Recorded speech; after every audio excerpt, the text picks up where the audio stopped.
মাঝে মাঝে আপনারা দেখতে পান, শুনতে পান কিছু মানুষ সরকারি সুযোগ সুবিধা থেকে বঞ্চিত হয়ে আছে। কেউ লক্ষ্মীর ভাণ্ডার পাচ্ছে না, কেউ রেশন পাচ্ছে না, কেউ ঘর বানানোর টাকা পাচ্ছে না। তো তারা টাকা কেন পাচ্ছে না, এই ভিডিওটা দেখুন, বুঝতে পারবেন।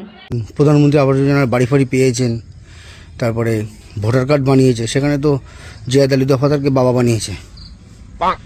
হ্যাঁ, হ্যাঁ, তাহলে এটা তো অন্যায় তো।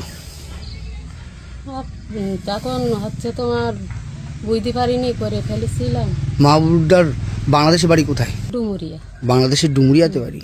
ও, আপনার এসআইআর ফর্ম জমা দেননি? এসআইআর ফর্ম আপনারা করেছেন? এসআইআর ফর্মে সেই জিয়াদ আলী দফাদারের নাম লিখেছেন? না, ফর্মটা ওরা নিয়ে গিয়েছে।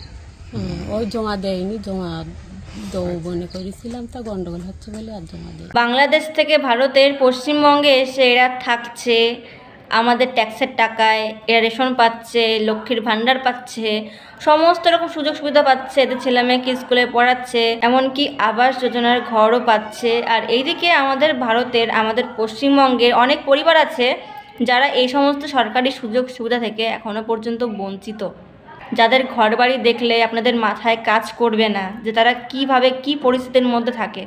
আর এদিকে এরা বাংলাদেশের থেকে ভারতে এসে উড়ে এসে জুড়ে বসেছে আর আমাদের সব কিছুতে ভাগ বসাচ্ছে। সাব্বাস মুখ্যমন্ত্রী, এই আপনার রাজনীতি, আপনার তো লজ্জা হওয়া উচিত যে এগুলো আপনি দেখতে পাচ্ছেন না।